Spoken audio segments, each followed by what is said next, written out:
இந்த வீடியோவில் ஒரு ஃபுல் சர்க்குலர் அம்பர்லா ஃப்ராக் தான் வந்து ஸ்மோக்கி டைப்பில் எப்படி ஸ்டிச் பண்ணலான்னு சொல்லி நம்ம பார்க்க போகிறோம். ஸோ இதில் வந்து நம்ம ஸ்லீவும் வந்து ஸ்மோக்கி மாதிரியும் யோக்கு ரெண்டுமே வந்து நம்ம ஸ்மோக்கியில் நம்ம ஸ்டிச் பண்ணியிருக்கோம்.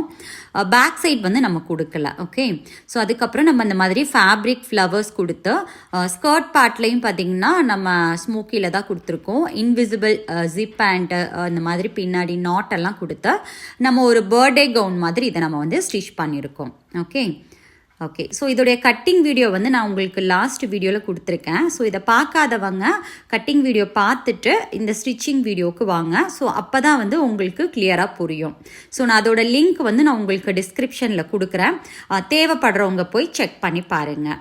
இதில் ஏதாவது உங்களுக்கு டவுட்ஸ் இருக்குது அப்படின்னா நீங்கள் வந்து எனக்கு கண்டிப்பாக கமெண்ட் செக்ஷனில் கேளுங்க. ஓகே, ஸோ இப்போ நம்ம வந்து யோக் பார்ட்டை எப்படி வந்து ஸ்டிச் பண்ணலான்னு பார்க்கலாம். ஸோ நம்ம வந்து நான் இப்போ இதில் காமிச்சிருக்கிறத விடவே நீங்கள் வந்து லென்த்து கொஞ்சம் ஜாஸ்தியாக எடுத்துக்கோங்க. நான் கொஞ்சம் ஷார்ட்டாக எடுத்துட்டேன், அதாவது வித்து வந்து ஜாஸ்தி எடுத்திருக்கேன், பட் ஹைட்டு பார்த்திங்கன்னா கம்மியாக எடுத்திருக்கேன். ஸோ எனக்கு இது வந்து சிங்க் ஆயிடுச்சு ரொம்ப. ஸோ அதனால் அந்த மிஸ்டேக் நீங்கள் பண்ணக்கூடாதுங்கிறதுக்காக நான் உங்களுக்கு சொல்கிறேன். ஸோ இன்னுமே வந்து நீங்கள் ஒரு 4 இன்ச்சுக்கு வந்து ஜாஸ்தியாகவே எடுத்துக்கோங்க லென்த்தை. ஓகே, ஸோ இப்போ வந்து நம்ம ரைட் சைடு எடுத்துக்கலாம். ஃபேப்ரிக் உடைய ரைட் சைடு எடுத்திருக்கேன். ஸோ நீங்கள் அதில் வந்து ஒரு சென்டர்ட் பார்ட் வந்து நீங்கள் மார்க் பண்ணிக்கோங்க. ஸோ ஸ்மோக்கி உங்களுக்கு என்ன சைஸஸ்க்கு வேணும் அப்படிங்கிறத நீங்கள் டிசைட் பண்ணிக்கோங்க. அதாவது 1 இன்ச் டிஸ்டன்ஸ்க்கு வேணும் அப்படின்னா கொஞ்சம் உங்களுக்கு நெருக்கமாக இருக்கும் அந்த ஸ்மோக்கி. உங்களுக்கு வந்து 2 இன்ச்சஸ் வேணும்னா மீடியமாக இருக்கும். 3 இன்ச்சஸ் 4 இன்ச்சஸ் உங்களுக்கு பொறுத்த மாதிரி நீங்கள் சூஸ் பண்ணிக்கோங்க. ஸோ மெயின் ஃபேப்ரிக் நான் படத்தில் காமிச்சிருக்கிறத விட லென்த்து வந்து ஜாஸ்தியாக எடுத்துக்கோங்க. ஓகே, ஸோ இந்த மாதிரி நம்ம அந்த ஷோல்டரையும் ஆம்ஹோலையும் மார்க் பண்ணிக்கலாம். எதுக்காக நான் மார்க் பண்ணியிருக்கேன் அப்படின்னா மற்ற ஏரியாலலாம் நம்ம அந்த ஸ்மோக்கி ஸ்டிச் பண்ண வேணாம் இல்லையா. ஸோ அதுக்காக இல்லை, நீங்கள் காமனாக வந்து ஃபுல்லாகவே நீங்கள் பண்ணிவிட்டு இதை வந்து நீங்கள் அப்படியே நம்ம ஸ்டிச் பண்ணி கூட திருப்பிக்கலாம். ஓகே, ஸோ இப்போ பாருங்கள், நான் நெக்குக்கு கீழே இருந்து 2 இன்ச்சஸ் தான் நான் மார்க் பண்ணிட்டு வரேன். ஸோ உங்களுக்கு வேணும்னா நீங்கள் 1 இன்ச்சஸ் எடுத்துக்கோங்க, இல்லைன்னா அந்த 3 இன்ச்சஸ் கூட நீங்கள் எடுத்துக்கோங்க. நான் வந்து 2 இன்ச்சஸ் எடுத்திருக்கேன். அப்புறம் பாருங்கள், அந்த 2 இன்ச்சஸ்க்கு கேப் வந்து நான் 2 இன்ச்சஸ் கொடுக்குறேன். நீங்கள் 3 இன்ச்சஸ் கொடுத்துக்கலாம், 4 இன்ச்சஸ் கொடுத்துக்கலாம் உங்களுக்கு. பட் நான் வந்து ஈக்குவலாக ஒரு ஸ்கொயர் பேட்டர்னில் நான் வந்து கொடுக்கணுங்கிறதுக்காக 2 இன்ச்சஸில் நான் கொடுக்குறேன். ஓகே, ஸோ இப்போ இந்த அதாவது இந்த 2 இன்ச்சஸ்க்கு சென்டரில் எவ்வளோ ஒரு 1 இன்ச் வரும் இல்லையா, அதில் வந்து நான் 2 இன்ச்சஸ் கொடுக்குறேன். அதாவது நம்ம கோலம் போடும்போது நம்ம அந்த ஊடு புள்ளி வச்சு பண்ணுவோம் இல்லைங்களா, எடையே வைப்போம் இல்லையா, அதே மாதிரி நம்ம வந்து இப்போ டாட் வைக்கிறோம். ஸோ இதில் இருந்து 2 இன்ச்சஸ் நம்ம மார்க் பண்ணிக்கலாம். ஓகே, இது வந்து ரொம்ப ரொம்ப ஈஸியான மெத்தட். இது வந்து நம்ம ஹேண்ட் ஸ்டிச் தான் பண்ண போகிறோம். ஸோ கொஞ்சம் வந்து நீங்கள் பொறுமையாக பண்ணினீங்க அப்படின்னா இதோடைய ஃபினிஷிங் வந்து வேறு லெவலில் இருக்கும். ஓகே, ஸோ இப்போ பாருங்கள், மறுபடியும் நம்ம அந்த ஃபஸ்ட்டு வச்சோம் இல்லையா, அந்த லைனுக்கு ஈக்குவலாக ஒரு டாட் வச்சுட்டு 2 இன்ச்சஸ் பண்ணிக்கலாம். வேறு ஒன்றும் இல்லை, நம்ம எப்படி வந்து கோலம் போடுறதுக்கு புள்ளி வைப்போமோ அதே மாதிரி ஃபஸ்ட்டு ஒரு டாட் 2 இன்ச்சஸ்க்கு வச்சுக்கிறோம். அதுக்கப்புறம் இடையில வந்து 2 இன்ச்சஸ் கேப்பில் 2 இன்ச்சஸ் வச்சுட்டு வரோம். ஸோ பாருங்கள், இப்போ இந்த டாட்லேருந்து நான் ஒரு 4 இன்ச் மார்க் பண்ணிக்கிறேன்.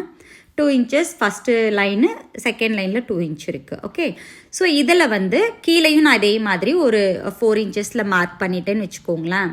அந்த பாயிண்ட் டு இந்த பாயிண்ட் இந்த மாதிரி டேப்பை வச்சுட்டு 2 இன்ச்சஸ்க்கு நீங்கள் மார்க் பண்ணிக்கோங்க. ஸோ ஓகே, இதே மாதிரி நம்ம வந்து இந்த சைடு எல்லா சைடும் வந்து இதே மாதிரி நம்ம டாட் பண்ணி எடுத்துக்கலாம். ஓகே, உங்களுக்கு வந்து இதில் வேறு ஏதாவது கிட்ஸோட ஏஜ் குரூப்போட மெஷர்மெண்ட்ஸ் வேணும் அப்படின்னா நீங்கள் எனக்கு கண்டிப்பாக கமெண்ட் செக்ஷனில் கேளுங்க. நான் உங்களுக்கு எல்லா ஏஜ் குரூப்புக்குமே வந்து நான் மெஷர்மெண்ட் டீட்டெயில்ஸ் கொடுக்குறேன். வேறு என்ன டீட்டெயில்னாலும் நீங்கள் எனக்கு கேளுங்க. நான் கண்டிப்பாக உங்களோட டவுட்ஸை வந்து நான் கிளியர் பண்ணுவேன். ஓகே, இதே மாதிரி நம்ம சுற்றி வர வந்து டாட் பண்ணிக்கலாம். ஓகே, இப்போ நீங்கள் வந்து வச்சு பாருங்கள், உங்களுக்கு எந்த அளவுக்கு இந்த ஹாஃப் பார்ட்டுக்கு டாட் இருக்குது. இந்த மாதிரி 2 லைன் எக்ஸ்ட்ரா கொடுத்துக்கோங்க லைனிங்கை விட. எதனால் அப்படின்னா நம்ம ஸ்டிச் பண்ணும்போது அது வந்து நமக்கு சுருங்கிரும், ஃபேப்ரிக் வந்து சுருங்கிரும். ஸோ அதுக்காக எக்ஸ்ட்ரா வந்து நம்ம லைனிங் ஃபேப்ரிக்கை விட ஒரு 2-3 லைன் வந்து டாட் வந்து ஜாஸ்தி வச்சுக்கோங்க. ஓகே. ஸோ இப்போ நம்ம வந்து டாட் பண்ணியாச்சு. ஸோ இப்போ எப்படி வந்து நம்ம ஸ்டிச் பண்ணுறதுக்கு டாட் பண்ணணும்னு நான் உங்களுக்கு சொல்கிறேன் பாருங்கள். இப்போ நம்ம ஒரு பாயிண்ட்டை நம்ம எடுத்துக்கலாம். இந்த ஒரு பாயிண்ட்டை சுற்றி ஒரு ஹாஃப் இன்ச்சஸ் டிஸ்டன்ஸ் இருக்கிற மாதிரி அப்ராக்சிமேட்டாக நீங்கள் ஒரு 4 கார்னரில் பாயிண்ட் வச்சுக்கோங்க. ஓகே. ஸோ பாருங்கள், நமக்கு ஒரு ½ இன்ச்சஸ் நீங்கள் மெஷர் பண்ணி பாயிண்ட் வைக்கணும்னு அவசியம் கிடையாது. ஜஸ்ட் ஒரு அப்ராக்சிமேட்டாக ஒரு ½ இன்ச்சு 4 கார்னரும் நம்ம வந்து இந்த மாதிரி டாட் பண்ணிக்கோங்க. நான் வந்து இந்த மாதிரி டாட் பண்ணாமலேயே இந்த மெத்தட் வந்து ஃபினிஷ் பண்ணுவேன். நீங்கள் இப்போ பிகினராக இருக்கீங்க அப்படின்னா நீங்கள் ஃபஸ்ட்டு ஸ்டார்ட் பண்ணும்போது இந்த மாதிரி 4 பாயிண்ட்ஸ் வச்சு ஸ்டிச் பண்ணி பாருங்கள். அதுக்கப்புறம் உங்களுக்கு வந்து நல்ல ப்ராக்டிஸ் ஆனதுக்கப்புறம் நீங்கள் பாயிண்ட் வைக்காமலே நீங்கள் பண்ணிக்கலாம். ஓகே, நம்ம இந்த மாதிரி 4 பாயிண்ட்ஸ் வச்சாச்சு. ஓகே. ஸோ இப்போ நம்ம சேம் அந்த மெயின் ஃபேப்ரிக்கோட கலரில் நான் த்ரெட் எடுத்திருக்கேன். சேம் கலர் த்ரெட்டும் குட்டி நீடில் சின்ன நீடிலாக நான் வந்து எடுத்திருக்கேன். ஸோ நான் டபுளாக போட்டு இந்த மாதிரி நாட் பண்ணிக்கலாம் நம்ம. ஓகே, த்ரெட்டு வந்து நான் ரெட்டையாக தான் போட்டிருக்கேன். நாட் பண்ணிக்கலாம். ஓகே, இப்போ நம்ம வந்து ஒரு டாட்டை வந்து நம்ம எடுக்கலாம். அதில் எப்படி ஸ்டிச் பண்ணலான்னு பார்க்கலாம். உங்களுக்கு நான் க்ளோஸ்அப்பில் காமிக்கிறேன் பாருங்கள். நம்ம சென்டர் இருக்கு இல்லையா, அந்த சென்டர் டாட்டை வந்து நம்ம டச் பண்ணவே கூடாது. 4 கார்னர் வச்சுருக்கோம் இல்லையா, அது ஒரு கார்னரில் நம்ம அடியிலேருந்து விட்டுட்டு கொஞ்சமாக ஃபேப்ரிக் எடுங்க. ஓகே. ஸோ அதுக்கப்புறம் கொஞ்சமாக அடுத்த டாட்டில் ஃபேப்ரிக் எடுங்க. அடுத்த டாட்டில் கொஞ்சமாக ஃபேப்ரிக் எடுங்க. ஸோ அதே மாதிரி 4வது கார்னர்லேயும் நம்ம இந்த மாதிரி கொஞ்சமாக ஃபேப்ரிக் எடுத்துட்டு ஸ்டார்ட் எங்கே பண்ணமோ அங்கேயும் இதே மாதிரி கொஞ்சமாக ஃபேப்ரிக் எடுத்துக்கோங்க. ஓகே. ஸோ எடுத்துகிட்டு இதை அப்படியே இழுத்தோம் அப்படின்னா அந்த துணி வந்து சென்டரில் அந்த பாயிண்ட் இருக்கிற துணி வந்து கீழே போகணும். நமக்கு கீழே வந்து பபிள் மாதிரி வரணும், மேலே வந்து பபிள் மாதிரி வரக்கூடாது. ஸோ இந்த மாதிரி நீங்கள் டைட்டாக இழுத்தீங்க அப்படின்னா சிங்க் ஆகிக்கும், ஒரு சுருக்கம் வரும். ஓகே. ஸோ அவ்வளோதான். இதுக்கப்புறம் நம்ம இதில் வந்து பேர்லில் பீடோ இல்லை உங்களுக்கு நீங்கள் பீடு இல்லாமலும் கொடுக்கலாம். நான் வந்து ஒரு ஆன்டிக் பீடு வந்து நான் எடுத்திருக்கேன். நீங்கள் எந்த பாசினாலும் கொடுத்துக்கோங்க. ஒயிட் கலரில் கொடுத்துக்கலாம், இல்லை நீங்கள் பீடு இல்லாமல் கூட நீங்கள் பண்ணிக்கலாம். அதை இதில் கோர்த்துட்டு கீழே இந்த மாதிரி அந்த பபிளில் ஒரு குத்தி பின்னாடி எடுத்துக்கோங்க. நல்லா இழுத்துட்டு கொஞ்சமாக ஃபேப்ரிக் எடுத்து கீழேருந்து இந்த மாதிரி ஒரு 2 சுற்றி இழுத்தீங்க அப்படின்னா நாட் ஆயிக்கும். ஓகே. ஸோ அவ்வளோதான், நமக்கு வந்து முடி விழுந்துருச்சு. இதை வந்து நம்ம கட் பண்ணி எடுத்துக்கலாம். ஓகே. ஸோ இது வந்து ரொம்ப ஈஸியாக இருக்கும், அழகாக இருக்கும். ஓகேவா? ஸோ இதே மாதிரி நான் இன்னொன்று உங்களுக்கு பண்ணி காமிக்கிறேன். ஸோ சென்டரில் நம்ம வச்ச பாயிண்ட்டை நம்ம தொடவே கூடாது. அந்த 4 பாயிண்ட் வச்சுருக்கோம் இல்லையா, இது நீங்கள் நான் இப்போ பாயிண்ட் வந்து உங்களுக்கு தெரியணுங்கிறதுக்காக நான் வச்சு காமிக்கிறேன். நீங்கள் பாயிண்ட் வைக்காமலே கூட இந்த மாதிரி மெத்தட் நீங்கள் யூஸ் பண்ணிக்கலாம். பாருங்கள், கொஞ்சமாக துணி எடுத்துக்கிறேன். இது வந்து நம்ம வந்து மெயின் ஃபேப்ரிக் சைடில் ரைட் சைடில் தான் நம்ம பண்ணணும். ஓகே. ஸோ கொஞ்சமாக இந்த மாதிரி எடுத்துகிட்டு எங்கே ஆரம்பித்தோமோ அந்த பாயிண்ட்லேயும் கொஞ்சம் துணி எடுத்து நம்ம முடிச்சுக்கணும். ஓகே. ஸோ இப்போ நீங்கள் இந்த மாதிரி த்ரெட்டை இழுத்தோம் அப்படின்னா அந்த சுருக்கு வந்து நமக்கு விழுந்துடும். ஓகே. அந்த பபிள் வந்து மேலே வரக்கூடாது, கீழே இருக்கிற மாதிரி பார்த்துக்கோங்க. தென் நம்ம இப்போ பீட் அட்டாச் பண்ணிவிட்டு நீடியில் வந்து அடியில் விட்டு மேலே எடுத்துட்டு கொஞ்சம் துணி எடுத்து 2 சுற்றிக்கலாம். நம்ம இழுத்து நல்லா டைட்டாக இழுத்துக்கோங்க, லூஸ் விழாமல் கட் பண்ணிக்கலாம். அவ்வளோதான். ஓகே. ஸோ இதே மாதிரி நம்ம எங்கெங்கே சென்டர் டாட் வச்சோமோ அதை சுற்றி உள்ள அந்த 4 கார்னர்லையும் நம்ம ரெடி பண்ணி நம்ம எடுத்துக்கலாம். ஓகே. நீங்கள் டாட்டு வைக்காமல் கூட ட்ரை பண்ணி பாருங்கள். ஒரு 4-5 எண்ணம் மட்டும் டாட்டில் பண்ணிவிட்டு ஒரு பாயிண்ட்டை சுற்றி 4 கார்னரில் எடுத்தோம்னா நமக்கு ஈஸியாக தானே இருக்கும். ஸோ இது வந்து உங்களுக்கு ஒரு புள்ளியாக வச்சு வைக்கும்போது உங்களுக்கு ரொம்ப டைம் கன்சியூம் பண்ணுற மாதிரி இருக்கும். ஓகே. ஸோ இதே மாதிரி நம்ம இப்போ வந்து யோக் பார்ட் வந்து நான் ஃபினிஷ் பண்ணிட்டேன். பாருங்கள், இந்த மாதிரி தான் இருக்கும். இது வந்து பேக் சைடில், இது வந்து ஃப்ரண்ட் சைடில். ஓகே. இப்போ நம்ம வந்து லைனிங்கை இது மேலே வச்சு பாருங்கள், நான் நெக்குக்கு மேலே நம்ம அட்டாச் பண்ணாததுனால அந்த நெக்கில் எம்டியாக இருக்குது. ஸோ சென்டர் ஃபஸ்ட்டு மார்க் பண்ணிக்கோங்க. அந்த சென்டரும் லைனிங்கோட சென்டரும் மீட் பண்ணுற மாதிரி வச்சுட்டு நம்ம வந்து ஒரு பின் பண்ணிக்கலாம். துணி வந்து விலகாமல் இருக்கிறதுக்காக நம்ம ஒரு பின் பண்ணிக்கலாம். சுற்றி வர அந்த மாதிரி பின் பண்ணிவிட்டு நம்ம வந்து அடித்து இதை திருப்ப போகிறோம். ஓகே. ஸோ இதில் எந்த மாதிரி நம்ம ஸ்டிச் பண்ணணும்னு பார்த்தீங்கன்னா, நெக் இருக்கு இல்லைங்களா, நெக் பார்ட்டை மட்டும் ½ இன்ச், ஏன்னா நெக்கை நம்ம கழுத்தை அடித்து திருப்போம் இல்லையா, ½ இன்ச் டிஸ்டன்ஸில் நம்ம ஸ்டிச் பண்ணிவிட்டு ஆர்ம் ஹோல் சைடு அதெல்லாமே வந்து கார்னர் ஸ்டிச் பண்ணுவோம் இல்லையா, பிசுறு தெரியாமல் இருக்கிறதுக்காக பண்ணுவோம் இல்லையா, ஸோ அந்த மாதிரி கார்னர் ஸ்டிச் வந்து நம்ம பண்ணிக்கலாம். ஓகே, கீழே வந்து ஸ்டிச் பண்ண வேணாம், ஏன்னா நம்ம வந்து திருப்பி எடுக்கிறதுக்கு நமக்கு அது கேப் வேணும். ஓகே, ஸோ இது மாதிரி நம்ம ஸ்டிச் பண்ணி எடுத்துக்கலாம்.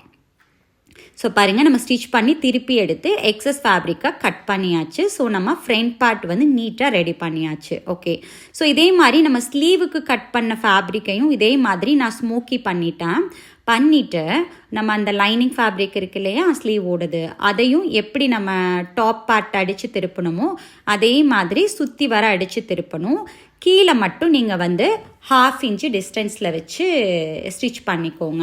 ஸோ இப்போ நம்ம 2 ஸ்லீவையும் நம்ம வைக்கும்போது ஒரு சைடு நாச் அந்த பக்கம் இருக்கணும், ஒரு சைடு நாச் இந்த பக்கம் இருக்கணும், ஏன்னா ஃப்ரண்ட் ஸ்லீவுக்காக பார்க்குறதுக்கு. ஓகே, ஸோ பின் பண்ணி வச்சுக்கோங்க, நம்ம வந்து மாறிடாமல் இருக்கிறதுக்காக. ஓகே, ஸோ இதையும் நம்ம என்ன பண்ணுறோன்னா கீழே மட்டும் ஒரு 1/2 இன்ச்சுக்கு ஸ்டிச் கொடுத்துட்டு சுற்றி வர வந்து தையல் நம்ம அந்த கார்னரை ஒட்டி போட்டுட்டு சைடு அந்த ஆர்ம் ஹோல் கேப் வழியாக நம்ம திருப்பி எடுத்துக்கலாம். ஓகே, ஸோ இப்போ நம்ம 2 ஸ்டிச்சும் இதே மாதிரி ஸ்டிச் பண்ணி திருப்பி எடுத்தாச்சு. இப்போ நம்ம பேக் பார்ட் வந்து பார்க்க போகிறோம். ஓகே, ஸோ பேக் பார்ட் வந்து நம்ம வந்து ஸ்மோக்கி கொடுக்கல, ஸோ அதனால நம்ம ஜிப் அட்டாச் பண்ண போகிறோம் பிளெயினாக வச்சு தான். ஸோ நெக்கும் மீட் பண்ணுற மாதிரி மெயின் ஃபேப்ரிக் மேலே போட்டுக்கோங்க. அந்த மாதிரி பின் பண்ணிவிட்டு நெக்கை மட்டும் அடித்து திருப்புறதுக்காக 1/2 இன்ச்சில் வந்து நம்ம ஸ்டிச் போடணும். மற்றபடி சுற்றி வர நம்ம வந்து அந்த தையலுக்கு கார்னரில் துணியை ஒட்டின மாதிரியே ஸ்டிச் போட்டு நம்ம திருப்பி எடுத்துக்கலாம். ஓகே, ஸோ இது வந்து எனக்கு டைம் இல்லை அப்படிங்கிறதுனால நான் வந்து ஸ்டிச்சிங் எடுக்கலைன்னா வீடியோ வந்து ரொம்ப லென்த்தாக போகுங்கிறதுனால இது உங்களுக்கு புரியும்னு நினைக்கிறேன். ஓகே, ஸோ இப்போ நம்ம வந்து பேக் பார்ட்டும் ஸ்டிச் பண்ணி திருப்பி எடுத்துகிட்டு வந்தாச்சு. ஓகே, ஸோ இதில் வந்து நம்ம ஜிப்பு தான் வந்து நம்ம அட்டாச் பண்ண போகிறோம். ஸோ அந்த ஜிப் அட்டாச்மெண்ட் வீடியோ உங்களுக்கு நான் தனியாக கொடுத்துருக்கேன், நீங்கள் போய் பார்க்காதவங்க நீங்கள் செக் பண்ணி பாருங்கள். ஓகே, ஸோ இப்போ வந்து நம்ம ஃப்ரண்ட் பார்ட்டையும் பேக் பார்ட்டையும் ஷோல்டர் வந்து ஜாயின் பண்ணிக்கலாம்.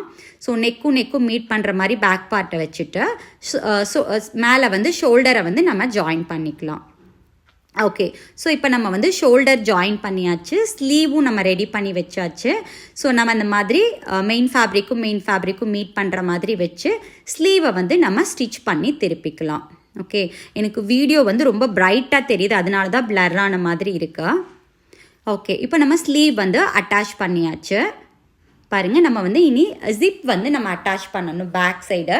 ஸோ ஜிப் அட்டாச்மெண்ட் வீடியோ நான் உங்களுக்கு தனியாக கிளியராக கொடுத்துருக்கேன், தேவைப்படுறவங்க அதை பார்த்து நீங்கள் அட்டாச் பண்ணிக்கோங்க. அப்படி பண்ணும்போது மெயின் ஃபேப்ரிக்கில் நம்ம அட்டாச் பண்ணுற மெத்தடை யூஸ் பண்ணி நீங்கள் ஜிப் அட்டாச் பண்ணிக்கோங்க.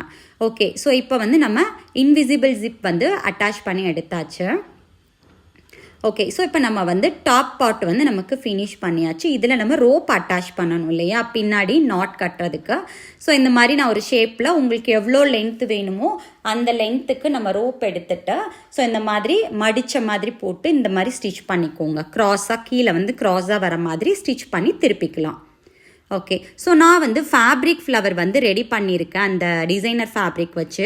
உங்களுக்கு இதோடைய வீடியோ வேணும் அப்படின்னா நான் டீட்டெயில்டாக உங்களுக்கு நான் எப்படி வந்து ஃப்ளவர் மேக் பண்ணலாம், இது வந்து பட்டுப்பாவடைக்கெல்லாம் இந்த ஃப்ளவர்ஸ் வைக்கலாம், நான் தனியாக உங்களுக்கு கொடுக்குறேன். ஓகே, ஸோ இது வந்து நம்ம ஃபுல் அம்பர்லா ஸ்கர்ட் வந்து இந்த மாதிரி தான் இவ்வளோ ஃப்ளாரில் நமக்கு இருக்கும். ஸோ இதில் நான் வந்து 1/2 பார்ட் எடுத்திருக்கேன். ஸோ ஸ்கர்ட் பார்ட் எப்படி வந்து ஸ்மோக்கி மார்க் பண்ணலாம் நம்ம பார்க்கலாம். ஸோ ஒரு 1/2 பார்ட் ஸ்கர்ட்டை நம்ம எடுத்துட்டு அதோடைய சென்டர் வந்து நம்ம ஃபஸ்ட்டு மார்க் பண்ணிக்கலாம். ஸோ அந்த சென்டரில் இருந்து உங்களுக்கு ஸ்மோக்கி வந்து எவ்வளோ டிஸ்டன்ஸில் வேணும் அப்படிங்கிறத நீங்கள் சூஸ் பண்ணிக்கோங்க. இப்போ ரொம்ப குட்டி குழந்தை அவங்க வந்து நிறையா அவங்களுக்கு ஸ்மோக்கி வேணும் அப்படின்னா நீங்கள் ஒரு 3 இன்ச்சஸ் 4 இன்ச்சஸில் வச்சுக்கோங்க. ஸோ 6 இன்ச்சஸும் வைக்கலாம். ரொம்ப ஹைட்டாக இருக்காங்க அப்படின்னா 6 இன்ச்சஸ் 7 இன்ச்சஸ் அந்த மாதிரி கூட நீங்கள் வச்சுக்கோங்க. உங்களுக்கு எந்த மாதிரி ஸ்மோக்கி எவ்வளோ பெருசில் வேணுமோ அந்த அளவுக்கு நீங்கள் சூஸ் பண்ணிக்கோங்க.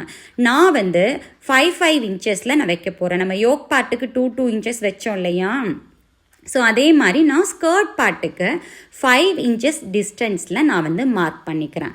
உங்களுக்கு 6 இன்ச்சஸ் வச்சுக்கலாம், 7 இன்ச்சஸ் வச்சுக்கலாம், அது உங்களுடைய விருப்பம். நான் வந்து மீடியம் வந்து 5 இன்ச்சஸ் வைக்கும்போது கொஞ்சம் அந்த ஸ்மோக்கி வந்து நல்லா தெரியும். ரொம்ப லாங்காக வச்சோம் அப்படின்னா நமக்கு அந்த அளவு நல்லா இருக்காது. ஸோ இதோடைய நான் சைட் கேப் எவ்வளோ எடுக்கிறேன்னா 5 இன்ச்சஸ் வைக்கலாம், 6 இன்ச்சஸ் வைக்கலாம், எவ்வளோனாலும் வைக்கலாம். பட் நான் வந்து 6 இன்ச்சஸ்க்கு நான் எடுத்திருக்கேன். ஏன்னா ஃபுல்லாக நமக்கு வருது இல்லையா, ரொம்ப ஸ்டிச் பண்ணுற மாதிரி ஆயிடக்கூடாது அப்படிங்கிறதுக்காக நான் 6 இன்ச்சஸ் வச்சுருக்கேன். நெருக்கமாக வச்சாலும் நல்லாயிருக்கும், 5 இன்ச்சஸ்க்கு வச்சாலும் நல்லா நல்லா தான் இருக்கும். ஓகே, ஸோ நான் இந்த சென்டர் பாயிண்ட்ல இருந்து எனக்கு டிஸ்டன்ஸ் எவ்வளோ நான் எடுத்துக்கிறேன்னு பார்த்தீங்கன்னா அடுத்த பாயிண்ட்டுடைய டிஸ்டன்ஸ் 6 இன்ச்சஸ்க்கு நான் எடுத்திருக்கேன். ஓகே, ஸோ இதுவும் அதே மாதிரி தான். நம்ம வந்து எடையே வந்து டாட் வச்சுட்டு வரணும். கீழேயும் இதோடைய சென்டர் பாயிண்ட்லேருந்து 6 இன்ச்சஸ் மார்க் பண்ணிக்கோங்க. தென் இந்த பாயிண்ட் டு அந்த பாயிண்ட் நீங்கள் டேப்பை வச்சுக்கோங்க. வச்சுட்டு 5 இன்ச்சஸ் மார்க் பண்ணிட்டு வாங்க. ஓகே, ஸோ ஸ்ட்ரைட்டாக வந்து நான் 5 இன்ச்சஸில் எடுத்திருக்கேன். சைடாக வந்து 6 இன்ச்சஸில் நான் வந்து எடுத்திருக்கேன். உங்களுக்கு வேணும்னா நீங்கள் 5 இன்ச்சஸ் கூட வச்சுக்கோங்க. ஸ்கர்ட்டோடைய கீழே வந்து ரொம்ப இறக்கி வந்து டாட் வைக்காதீங்க. ஏன்னா வந்து நம்ம ஸ்டிச் பண்ணும்போது துணி வந்து ரொம்ப தூக்கிக்கும் இல்லையா. ஒரு 3 இன்ச்சஸ் 4 இன்ச்சஸ்க்கு கீழே நீங்கள் டாட் வைக்காதீங்க. ஸ்கர்ட்டோடைய கார்னரில் நான் சொல்கிறேன். ஓகே, ஸோ இதே மாதிரி நம்ம வந்து சுற்றி வர வந்து எல்லா பாயிண்ட்டுக்கும் நம்ம வந்து டாட் வச்சுட்டே வரலாம். சென்டர் பாயிண்ட் வந்து நம்ம வச்சுட்டே வரலாம். இப்போ இந்த ஸ்கர்ட்டில் நமக்கு வந்து ஜாயிண்ட் வந்து இல்லையா, கார்னரில் வந்து நம்ம ஒட்டு போடுவோம் இல்லையா, அந்த ஒட்டு வந்து இல்லை. இன்கேஸ் உங்களுக்கு மெயின் ஃபேப்ரிக்கில் அந்த ஜாயிண்ட் பண்ணுற ஒட்டு போடுற வேலை இருந்தது அப்படின்னா ஃபஸ்ட்டு நீங்கள் வந்து ஜாயின் பண்ணிடுங்க. ஸ்கர்ட்டை ஜாயின் பண்ணிவிட்டு அதுக்கப்புறம் டாட் வைங்க. ஓகே, ஸோ இப்போ நீங்கள் ஸ்கர்ட் பார்ட் சூஸ் பண்ணுறதும் நான் லாஸ்ட் வீடியோலையும் சொல்லியிருக்கேன். அவங்களுடைய யூஷுவல் அதாவது ஹைட்டு ரெடி அளவில் இருந்து எக்ஸ்ட்ரா ஒரு 4-5 இன்ச்சஸ் வந்து ஜாஸ்தி எடுத்துக்கோங்க. ஏன் அப்படின்னா இப்போ நம்ம 34 இன்ச்சஸ் எடுத்திருக்கோம் அப்படின்னா அட்லீஸ்ட் அது நம்ம வந்து அந்த ஸ்மோக்கி கொடுத்தோன்னா ஒரு 2 to 3 இன்ச்சஸ் ஆகுது நமக்கு வந்து சுருக்கி காமிக்கும். ஓகே, ஸோ அதனால் நீங்கள் கொஞ்சம் பெருசாக எடுத்துக்கோங்க. சின்னதாக கரெக்ட் சைஸ் எடுத்து நீங்கள் சுருக்கிட்டு அப்புறம் மேலே ஒரு 3 இன்ச்சு 4 இன்ச்சு மேலே ஏறிடுச்சு அப்படின்னு நம்ம ஃபீல் பண்ண வேண்டாம். ஸோ இது நீங்கள் வந்து பெருசாகவே எடுத்துக்கோங்க. ஓகேவா? ஓகே, ஸோ இதே மாதிரி நம்ம வந்து எல்லா டாட்டையுமே நம்ம கம்ப்ளீட் பண்ணிக்கலாம். நீங்கள் இந்த டாட்டை ஃபோக்கஸ் பண்ணியே 4 சைடும் நான் சொன்னனோ அதே மாதிரி நீங்கள் ஸ்டிச் பண்ணி எடுத்துக்கோங்க. நான் உங்களுக்கு இதில் வந்து 4 டாட் பண்ணி காமிக்கிறேன். நீங்கள் அது பண்ணும்போதே உங்களுக்கு எக்ஸ்பீரியன்ஸ் ஆயிடுச்சு அப்படின்னா அந்த 4 டாட் நீங்கள் வைக்காமலே நீங்கள் ஒரு அப்ராக்சிமேட்டாக ஒரு half இன்ச்சில் அந்த டாட்டை சுற்றி கார்னரில் நீங்கள் 4 கார்னரும் ஸ்கொயர் மாதிரி எடுத்துக்கோங்க. ஓகே, ஸோ பாருங்கள், இதே இப்போ வந்து நம்ம எல்லாமே வந்து ஃபினிஷ் பண்ண இது நான் உங்களுக்கு காமிக்கிறேன். ஸோ எல்லா பக்கம் நம்ம டாட் வச்சாச்சு. ஸோ அதை நம்ம ஸ்டிச் பண்ணியும் நம்ம எடுத்தாச்சு. ஓகே, ஸோ நமக்கு தெரியும் சைஸ் வந்து கொஞ்சம் சிங்க் ஆகிருக்கு இல்லையா. நான் உங்களுக்கு அதை மெஷர் பண்ணி கூட நான் காமிக்கிறேன். இதே மாதிரி நம்ம வந்து 2 ஃபேப்ரிக்கையும் இந்த மாதிரி நம்ம எடுத்துக்கலாம், ரெடி பண்ணி எடுத்துக்கலாம். ஸோ பேக் சைட் பாருங்கள், இந்த மாதிரி பபிள் வந்து நமக்கு பேக் சைடில் இருக்கிற மாதிரி நீங்கள் பார்த்து எடுத்துக்கோங்க. ஓகே, ஸோ இப்போ வந்து நம்ம 2 half இருக்கும் இல்லையா, அந்த 2 ஸ்கர்ட்டுமே நம்ம வந்து இதை மாதிரி ஸ்மோக்கி பண்ணி எடுத்தாச்சு. ஓகே, ஸோ இப்போ நம்ம வந்து இதோடைய மெஷர்மெண்ட் எவ்வளோ இருக்குன்னு பார்க்கலாம். ஹைட்டு ஸோ நம்ம வந்து ரெடி அளவு 34ல் எடுத்திருந்தோமா, 36 பாருங்கள் 31.5 இன்ச்சஸ் அந்த மாதிரி இருக்குது. 32 இன்ச்சஸ், அப்போ 2.5 இன்ச்சஸ் வந்து நமக்கு கம்மியாக கிடச்சிருக்கு இல்லையா. 31.5 இன்ச்சஸ் இருக்குது. நம்ம மேலே பிடிக்கிறதுக்கும் கீழே மடித்து தைக்கும்போது நமக்கு 30 இன்ச்சஸ் வந்துடும். ஸோ இந்த 31 இன்ச்சஸ்க்கு ஈக்குவலாக நீங்கள் லைனிங்கையும் வந்து கீழே அந்த மாதிரி கட் பண்ணி கூட எடுத்துக்கோங்க, ஷேப் பண்ணிக்கோங்க. ஓகே, ஸோ இப்போ வந்து மெயின் ஃபேப்ரிக்கையும் லைனிங்கையும் வேஸ்ட் வச்சு நம்ம ஜாயின் பண்ணிக்கலாம். ஓகே, ஸோ 2 பார்ட்டையும் இதே மாதிரி நம்ம ஜாயின் பண்ணி எடுத்துக்கலாம். ஓகே, ஸோ இப்போ நம்ம வந்து அட்டாச் பண்ணி எடுத்தாச்சு. வேஸ்ட்டும் அட்டாச் பண்ணியாச்சு. ஓகே, ஸோ இப்போ நம்ம வந்து டாப் போர்ஷன் இருக்கு இல்லையா, ஸோ அதில் வந்து மெயின் ஃபேப்ரிக்கும் மீட் பண்ணுற மாதிரி அதோடைய வேஸ்ட்டை வச்சு நம்ம ஸ்டிச் பண்ணி திருப்பிக்கலாம். ஓகே, ஸோ அதே மாதிரி பேக் பார்ட்டையும் நம்ம அட்டாச் பண்ணி திருப்பிக்கலாம். ஸோ அதுக்கப்புறம் நம்ம யூஸ்வலாக சைடு ஜாயின் பண்ணுவோம் இல்லையா, ஸ்லீவ்ல இருந்து அப்படியே ஸ்கர்ட் பார்ட் வரைக்கும் சைடு வந்து நம்ம ஜாயின் பண்ணிக்கலாம். இது நான் ஒரு வீடியோலையும் நான் எக்ஸ்பிளைன் உங்களுக்கு தெரியும் நினைக்கிறேன். அதுக்கப்புறம் நம்ம கீழே வந்து மடித்து தைச்சிக்கலாம், லைனிங்கையும் மெயின் ஃபேப்ரிக்கையும் மடித்து தைச்சிக்கலாம். ஓகே, ஸோ பாருங்கள், இப்போ நம்ம வந்து அட்டாச் பண்ணியாச்சு. ஸ்கர்ட் பார்ட் வந்து ஃபினிஷ் பண்ணிட்டோம். அதுக்கு இப்போ நம்ம வந்து பாருங்கள் கீழேயும் மடித்து ஸ்டிச் பண்ணியாச்சு. ஓகே, ஸோ இப்போ நம்ம வந்து இந்த ஃப்ளவர்ஸ் வந்து ரெடி பண்ணியிருக்கோம் இல்லையா, அதை வந்து நீங்கள் ஒட்டிக்கிட்டாலும் சரி, இல்லை நான் வந்து பின் எடுத்திருக்கேன். ஸோ இந்த மாதிரி நம்ம பின் பண்ணி யூஸ் பண்ணும்போது நமக்கு வேணாங்கும்போது நம்ம அதை வந்து கலட்டி கூட வச்சுக்கலாம் வாஷ் பண்ணும்போது. ஓகேவா? ஸோ அதனால நான் இந்த மாதிரி ஃபுல் ஃபினிஷ் பண்ணியாச்சு. இந்த வீடியோ உங்களுக்கு பிடிச்சிருக்கும்னு நினைக்கிறேன். பிடிச்சிருந்ததுன்னா லைக் பண்ணுங்கள். ஏதாவது டவுட் இருந்ததுன்னா நீங்கள் கண்டிப்பாக எனக்கு கமெண்ட் செக்ஷனில் கேளுங்க. தேங்க்யூ.